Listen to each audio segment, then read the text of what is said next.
Hi, welcome. Thanks for stopping by. I'm Cher, the Shadow Walker. Many of you know that I'm a psychic, and I decided today to take a look at spirits across Canada and see if there's an increase in activity. I've been monitoring it and watching how it's being dealt with and if it's being dealt with. Some people just learn to live with a spirit in their home. I have many times. So I've started with BC, and from January till March right now, Cranbrook area, Fire Hall, and the Mount Baker Hotel. So at the Fire Hall, they have reported a significant increase in the heavy footsteps on the wooden stairwells during the night shifts, despite being the only ones in the building. Now, in the Mount Baker Hotel, there's a little girl apparition that appears in a pink dress, and she's been reportedly seen walking through a solid door in February.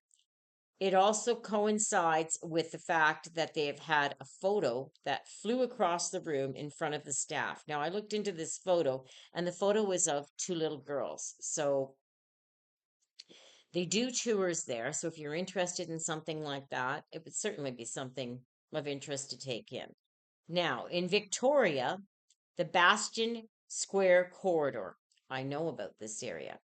Throughout January and February, tours in the Hemlock Alley area. That's where the old jail is. And they hear pressing, they hear sounds of iron clinking, and you feel like oppressive energy against your chest in that area. And the Garlic Pub, which is in Victoria, I've actually had been there. It's quite nice. Multiple patrons in February reported seeing a forlorn elderly woman who knocked on the interior doors and led people towards the elevator before vanishing in front of them. Now, Pit Lake, which is known for Sasquatch, right? And it is one of the areas I consider that has a lot of energy from the rocks in that area.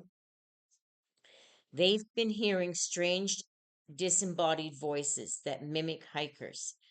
Is it a skinwalker? Is it a ghost? I don't know. I haven't been there. And it was going crazy even yesterday with a high demand in this area. They're going to start investigating it. Now, in Westminster, BC, Penitentiary Gatehouse, activity as of late February, paranormal researchers have labeled this one of the most active locations on the West Coast. Visitors describe aggression, energy, and a sensation of being followed closely in the basement area. I did a piece on this before, and a lot of times when I will do a reading for people, if somebody comes through that's had mental illness, they will come through spinny. I mean, literally, they're turning and they're spinning around and they're all over the place. And I kind of have to wait until I can get their energy that's in them centered enough to speak to them. A lot of that is a lot of these people that are in um, places like this where they've passed away will be heavily medicated, incredibly confused. The issues with the mental illness, along with the drugs, create this type of an energy that comes through in the afterlife. So I can see that occurring quite often out there.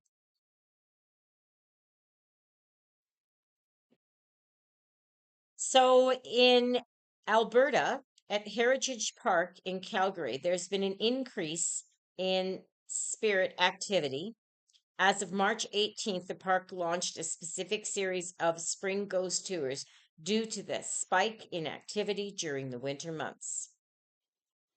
The Sam Livingston House, a recent staff member reported in February an ominous shadow and the scent of tobacco in the rooms that have been locked or vacant. Prince House. Visitors have reported seeing a translucent woman in the upper windows, believed to be one of Peter Prince's wives, with activity peaking during February's cold snaps. In the Badlands, that's the Waynes Coolies area, the Last Chance Saloon in Rose Deer Hotel remain sites of massive energy. In the last 24 hours, local discussions have centered on inner soul desires for mystery, with visitors reporting distinct smell of an old pipe tobacco in the billiards room despite no smoke being present. The Atlas coal mines. Throughout February 26, vibrational shifts have been reported in the underground drifts. Investigating teams have noted the static in the air is palpable, often interfering with digital recording equipment. Sometimes I don't like to say this, but sometimes when they're using this equipment, you're getting readings that are picked up from what's being held in the rocks. So you're not getting a factual reading.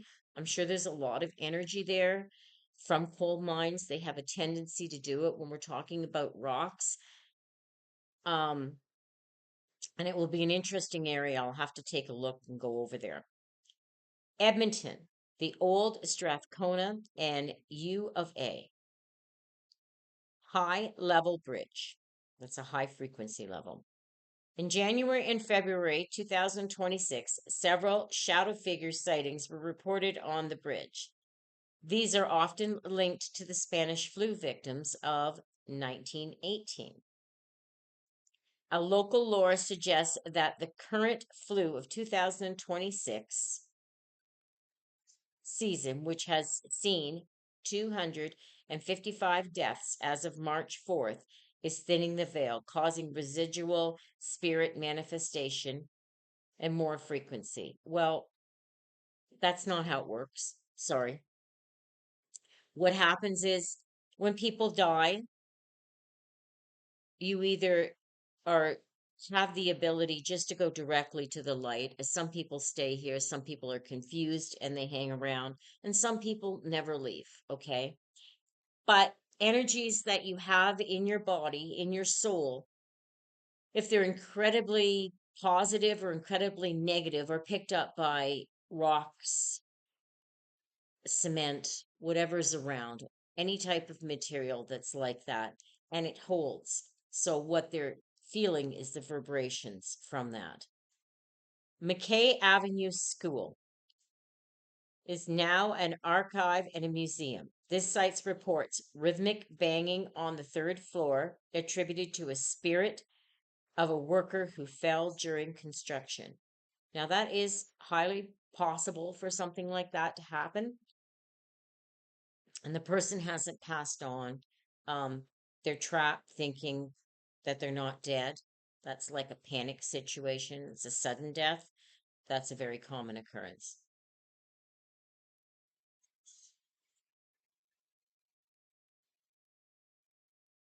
The next, we will take a look at Saskatchewan.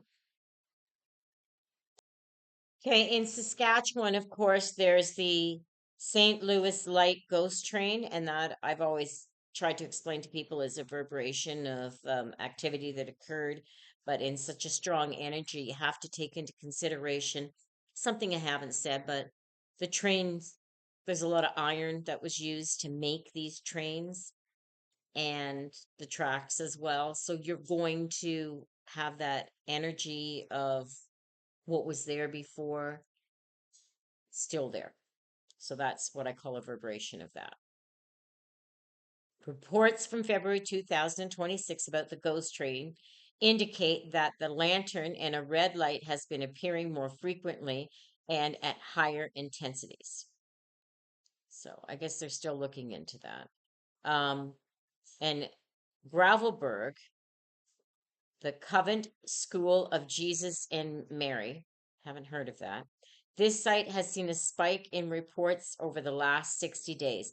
Witnesses describe sounds of crisp footsteps in the hallways and a shadowy girl on the fourth floor. There was a outbreak of Spanish flu in that area, apparently, and considering there's another rise in the flu, they're trying to contribute that to the whole belief that this young girl died during the Spanish flu. And in Corbett, the courtroom and office. Ooh, these are usually good ones, people. Following an investigation by people, the Canadian Paranormal Expedition, late last year, January and February 2026, have continued to see reports of unseen hands touching staff members and rhythmic footsteps in the courtroom when the building was empty. Now, if I was to go and take a look at this, I would attribute this to people who had been sentenced and put away, then died in prison, but came back feeling that their fate had been sealed in that courtroom, and they're angry and they're pleading to get the sentence changed. But that's just my opinion. And in Regina, the Government House and Darkey Hall activity in late February of this year, visitors at the Government House report seeing cheery. First they said a cheery, but then they said it's cheery. Cheery, the ghost of a former cook near the kitchen area more often than usual. And that makes a lot of sense because sometimes when people die, and some of their energy will stay in a space that they were happiest. Perhaps Cheery, this cook, that was a place they really liked. I don't know. I'd have to look at it. So in Manitoba, at the Fort Garry Hotel in Winnipeg, as of February 2026, tour operations have increased bookings for room 202 due to the spike in reports of bed pressure anomalies and the feeling of someone sitting on the bed. March 3rd, an update. Okay, that was yesterday. A guest on the second floor reported hearing a distinct rhythmic weeping in the hallway that vanished when the door was opened. Class residual imprint of a tragic bride. I'm not really familiar with the area, but it does sound interesting. In Fort Garry in St. Andrews, this is the lower Fort Garry in St. Andrews, throughout January and February, staff have reported three-step ghosts in the blacksmith shop. This involved three clear footsteps, one on gravel, one on wood, and one on the interior floor, with no one appearing. The Big House. Basement remains a hotspot for sightings of a woman in a white. Local sensitives note in February that the air in the basement felt electrically charged. Interesting. And now the Pantage Playhouse Theater. Performers in late February 2026 report curtain tugs and disembodied voices coming from the wings during rehearsals.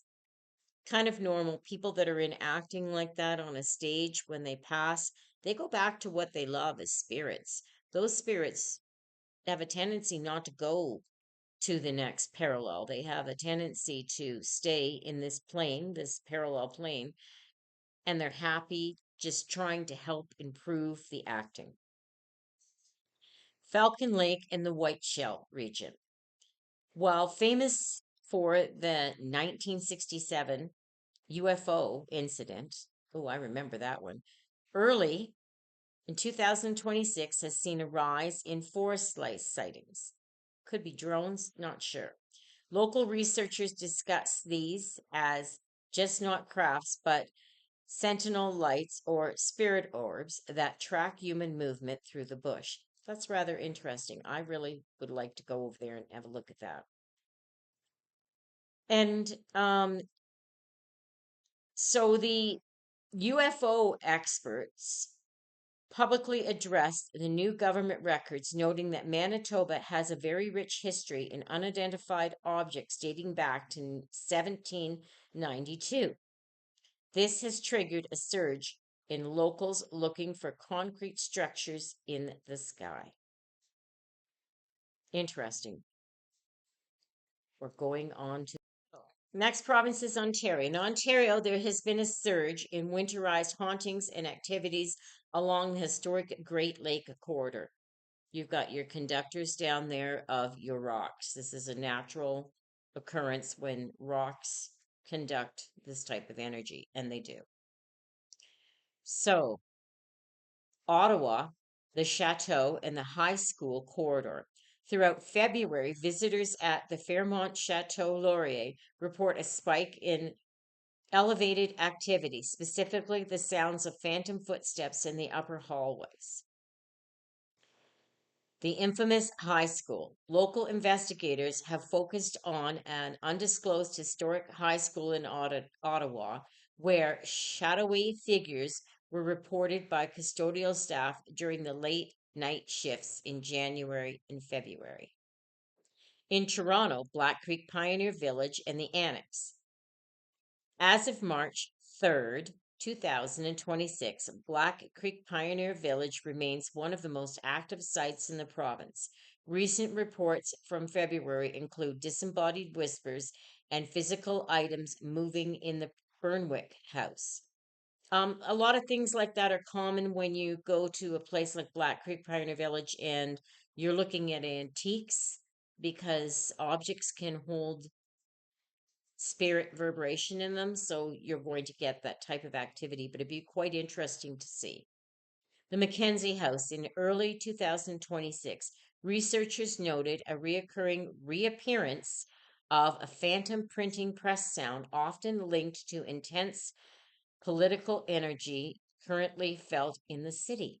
I guess that's, to me, that's more of an opinion of the people. Hamilton Dundas death impact.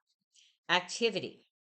The old Collins building and the Shaw and Ed Brewing Company. Housed an historic former curling rink. Our current hotspots.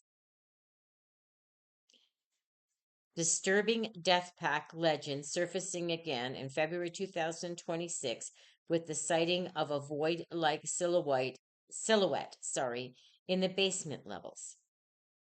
In Whitehorn Mansion, reports from January involved the sounds of a woman lightly singing from the second floor when it was confirmed to be empty. Niagara on the Lake. If you've not been there, go. It's beautiful. This remains one of the most haunted towns in Canada. There's a lot of energy that comes from that falls, from the rocks, from everything in that region. It's a very energetic region. So it says in February 2026, guests in room 207 reported the shower head turning on by itself and lingering footsteps. Local sensitives believe the spirit of Captain Colin Swayze is particularly active this spring due to the vibration shifts in the Niagara Falls fault line. Very possible. I'd love to go back down there and take a look at it. It's a beautiful area to visit. In March, on the 1st, Canadian astronomers announced the discovery of Ghost Galaxy, the CDG 2, a massive but nearly invisible structure held together by dark matter.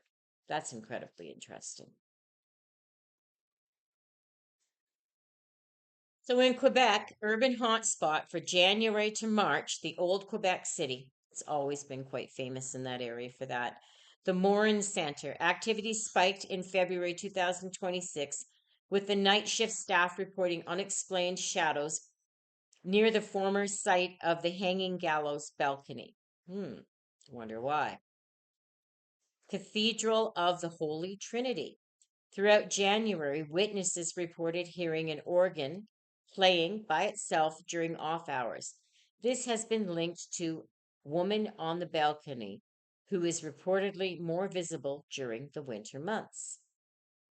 In Le Chateau Frontenac, absolutely beautiful there, and the rock in that building certainly holds these energies. Guests in early March reported sightings, so this is in the past 3 to 4 days here, people, of a 17th century governor general in the hallways. Interestingly, a new report surfaced of a woman in white who briefly appears to share the beds of guests sleeping before vanishing. In Montreal, Old Montreal and Mount Royal, St. Gabriel, um, as of February 10th, 2026, the oldest inn in North America is seeing a renewed activity in its attic. Employees report hearing a phantom piano playing late at night, often attributed to a girl who perished during historic fire. That's kind of sad. Royal Mount Cemetery. One of my favorite places to visit is the cemeteries. In January, local ghost detectives noted multiple reports of Algonquin warriors roaming the hills of the cemetery, a sighting that peaks during the deep winter under a full moon. In the St. Lawrence Boulevard area, Barfly, a local dive bar has reported upside down bar stools being flung into the floor at closing time throughout February. Attribute this to a former owner who refused to let the bar close. Well, that's an interesting one. And then at Parc National du Mont Tremblant, mountain spirits.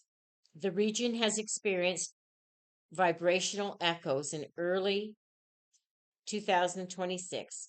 Hikers in late February report voices and prayers carried by the wind at the summit. They consider this an area where the veil is thinning. I don't, but that's an opinion of some. And then we've got the Montmorency Falls. A lady in white was reportedly seen near a frozen crest of the falls in mid February. Local lore suggests her presence is a weather marker for the coming spring thaw. Well, that's an interesting way to look at it.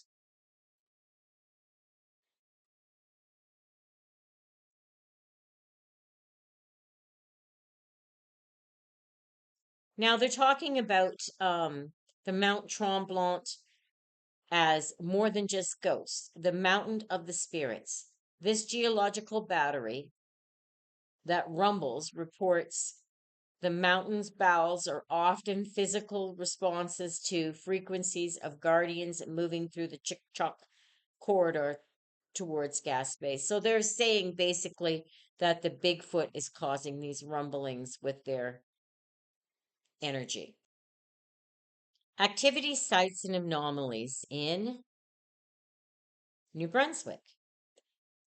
St. Andrews, the Algonquin Resort.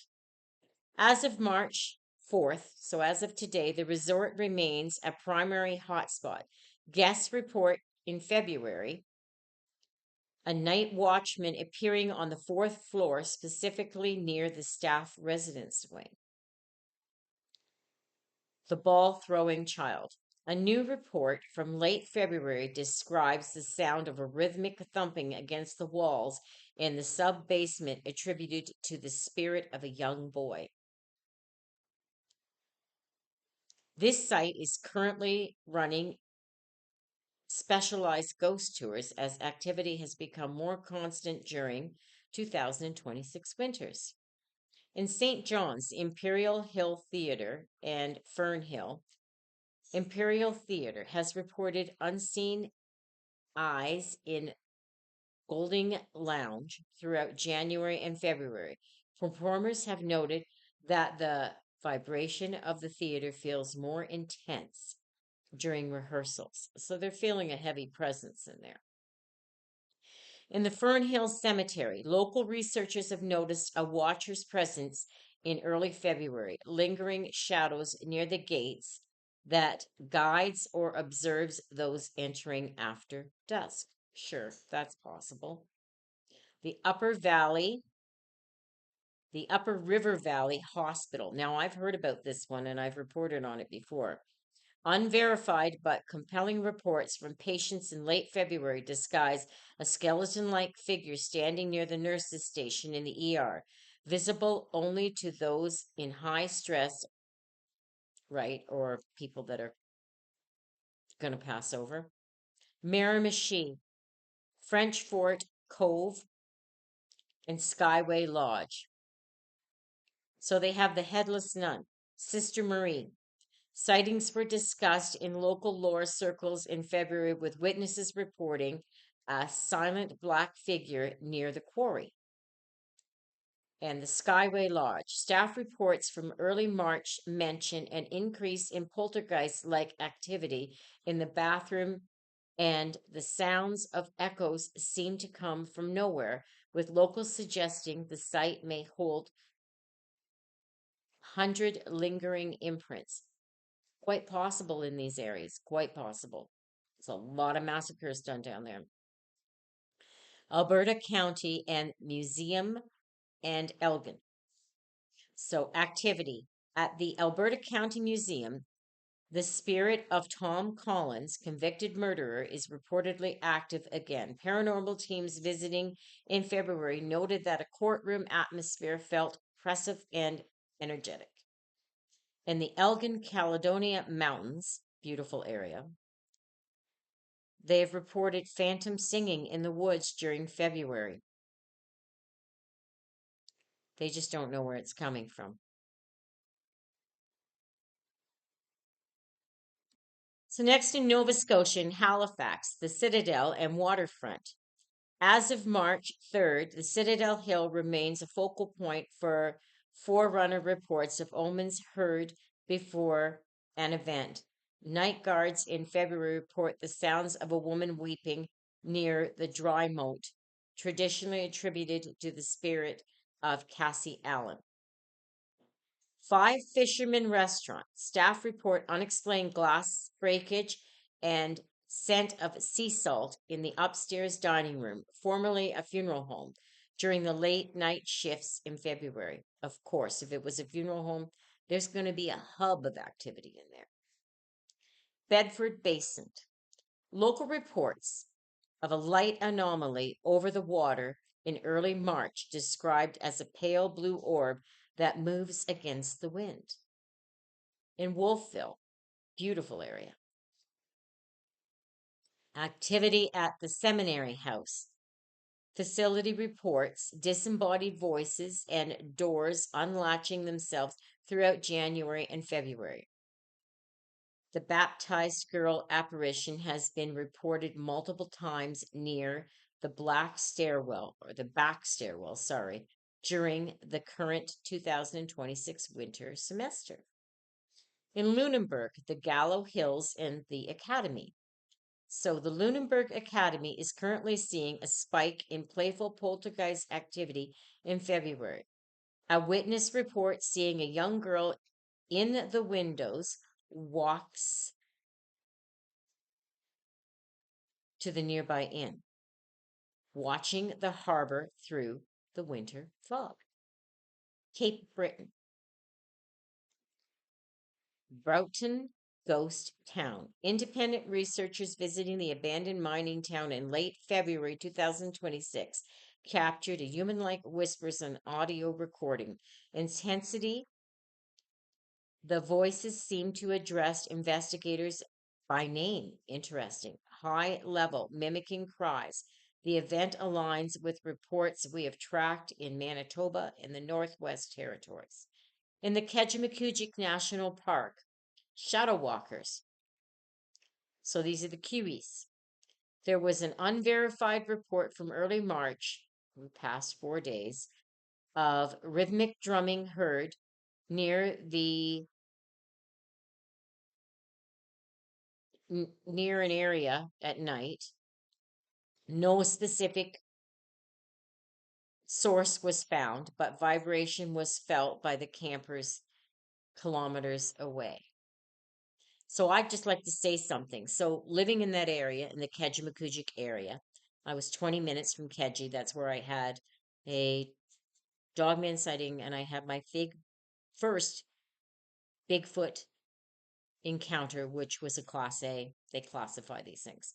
So, but what I'm going to tell you, in that area, there's a lot of grouse, the birds, and the first year that I lived down there, and we had moved in August on Highway 8 to our home, and there was nobody around us for miles. The nearest person was probably 3 miles away down the road.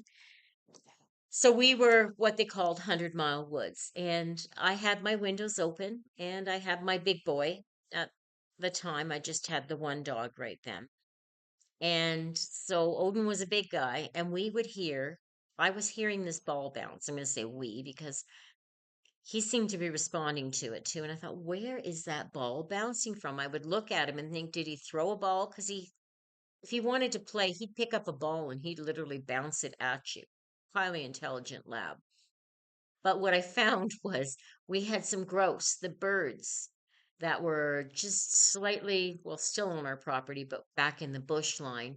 And that's not uncommon to hear them. And it really does sound like a ball bouncing. So I'm not dispelling what I hear here about that down by Keji, but I think some people need to take that into account because it really does sound like, and that area is known for. I've heard spirit voices walking past the house because that's what happens. You get those parallel energy planes converging with this plane, and that's very common. So next we're going to take a look at Prince Edward Island. Okay, in Prince Edward Island, or PE as the people like to call it down there, West Point Lighthouse, O'Leary. Activity as of March 26. This site remains one of the most active terminals on the island. Guests in February report the Lighthouse William McDonald, appearing more frequently in the rooms of the museum. Interesting. I'm going to go to that. Now, they also have the Void Dog, or we call them the hellhounds. Unverified reports from February, in late February, describe a massive black canine seen sitting near the base of the lighthouse at dusk. The figure didn't growl or move, but simply dissolved into the salt fog when approached. Charlottetown, the Confederation Center and historic downtown. It's a beautiful area.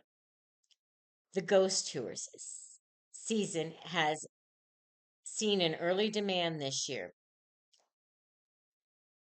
In late February, walkers in nearby Confederation Center report hearing phantom bell rings of Kirk of St. James and the sound historically heard before significant community shifts. Okay. Beaton House. Local researchers noticed unusual temperature drops and the scent of an old parchment in the historic district during February's deep freeze. Northumberland Strait,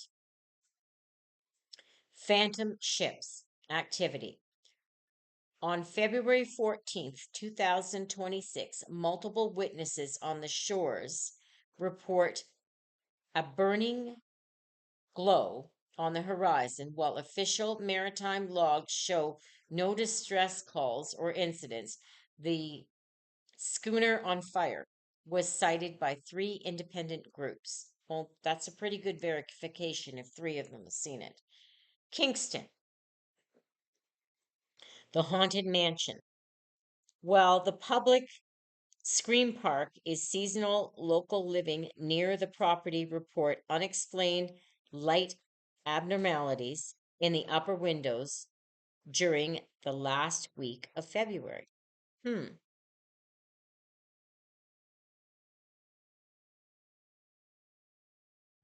So, Newfoundland now, the historic building on Duckworth Street, which was the former Bank of British North America. It's a major hotspot currently. And they've had investigations in there and they were sold out in February. So they've got more going on from March 13th to 14th. If you're down there, check it out. So they're doing a Victorian style investigation and they have reported rhythmic knocks and shadow shades in the labyrinth black hallways. Local folklorists note an energy here feels banked or stored within the 1840s stone foundation. Stone holds it, so you've got that part right. And the Bell Island, the iron ore mines, and the theater of the mine activity. While the mines are a summer attraction, local boots on the ground, that's a team that have been monitoring this site throughout the winter. So the reports of a white, they call her the white woman, from late February describes a shimmering female near number 4 mine entrance.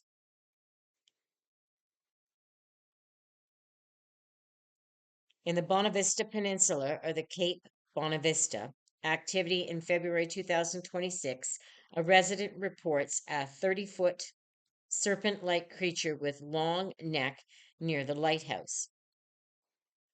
While the law might label this as sightings of interest, local lores connect it with the whip of the wisp, lights that travel from Fergus Island to the mainland. With the energy of the rocks there, that is quite possible and would be absolutely phenomenal to see.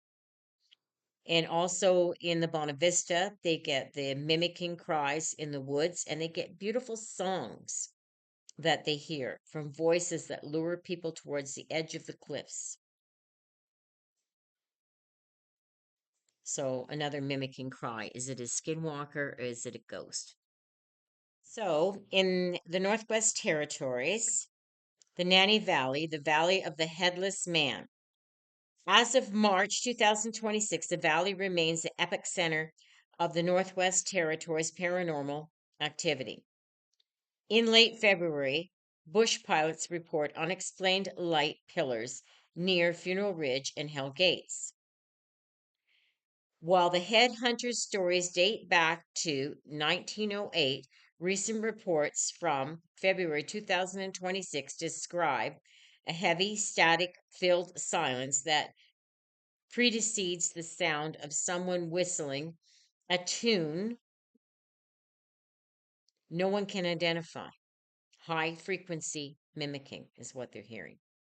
In Yellowknife, Old Town, and Giant Mine activity. Giant Mine, sorry. The activity throughout January and February from residents of the Old Town report shadow figures near frozen shores of Great Slave Lake.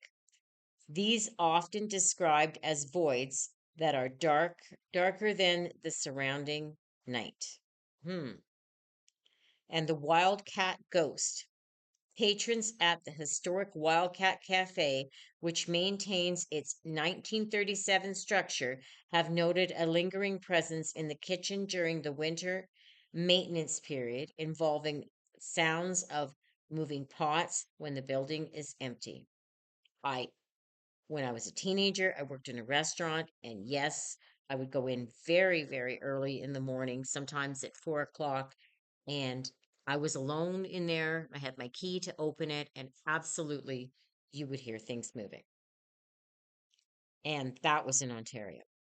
Fort McPherson, the Mackenzie River Ghost, the legend of August Richard Hears. The Marsh Ghost has seen a resurgence in local discussions this year. In late February 2026, a traveler on the ice road reported hearing a sharp, commanding voice shout, "Walk," during the whiteouts and disembodied commands that historically drove sled dogs into a frenzy. Interesting.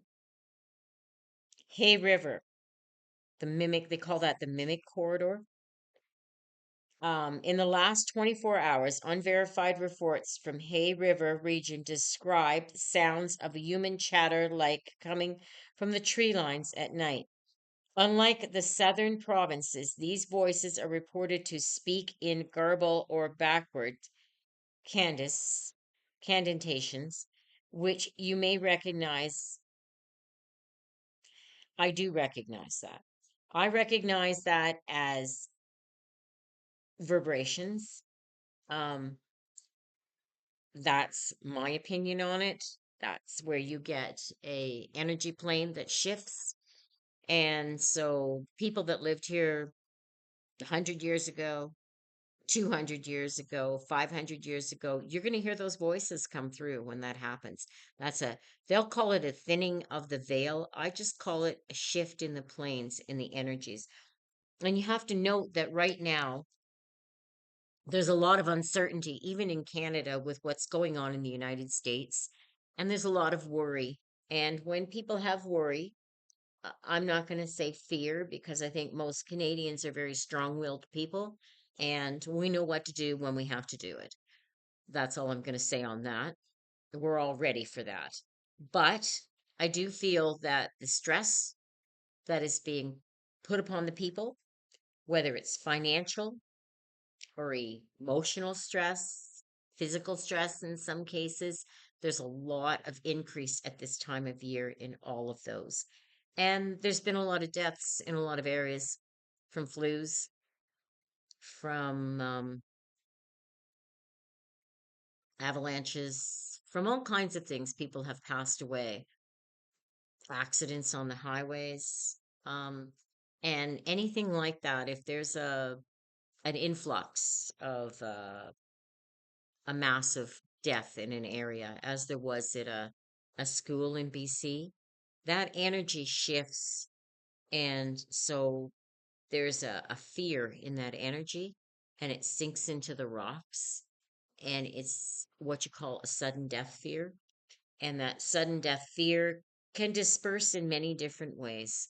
So it can become an apparition where you're going to see a ghost. It could be a person who's passed on that's fighting death and they're staying here. They're angry, or they're not angry and they're just confused and lingering in the area. Um, but there's a lot with all the stress that's going on from what's happening around the world. People are feeling that as well. And so you've got people dealing with the loss of loved ones. You've got people dealing with the stress of the war. You've got people dealing with financial issues, emotional issues. It's the time of the year where there's a lot of people that get divorced. All those things factor into spirits. All those things factor into what you're seeing. Sometimes the spirit comes through to come to comfort you, to help you, to guide you. We can all have different spirits at different times that come through. Sometimes the spirit comes through to warn you. Um, there's many different reasons that they are here, and they're not all bad. They really aren't. And a lot of them just need help in moving on. I There's a lot of energy that holds into rocks, a lot of energy that it will hold into any material that's made hard surface stone, and some types of older wood for when you're buying antiques and stuff can hold energies in them that can come into your house and cause issues, or come into a museum and cause issues. These things aren't heard of. They're quite common. As a psychic, I don't get a fear from this stuff. I get an energy from it. I actually draw energy from others. So, these are all interesting areas in Canada and a lot of places you can go stay at and at this time of the year and have a look around when we can't travel to places that we'd like to because so much social unrest in the world. There is a lot of beautiful places in Canada that you can go to right now in the winter for a break. Take your family, experience a ghost. Um, Children have a tendency to see them because they're not as close minded. They haven't been told that isn't real, that doesn't happen. Well, it does happen. It's normal, and it's a great way to have an adventure, to get out there and enjoy some of Canada. So I'm going to try to do this as with the cryptoids and with the cryptids and with the spirits and anything else that I find that's of interest that I can bring forth to people in Canada. So happy hunting, happy ghost hunting to all those that ghost hunt. And remember that you can bring home some of that residual energy with you. And I would suggest you carry some sort of a rock with you to hold that energy. And then when you leave the room that you're staying in or the area, just take the rock outside and leave it there. Okay, just place it down on the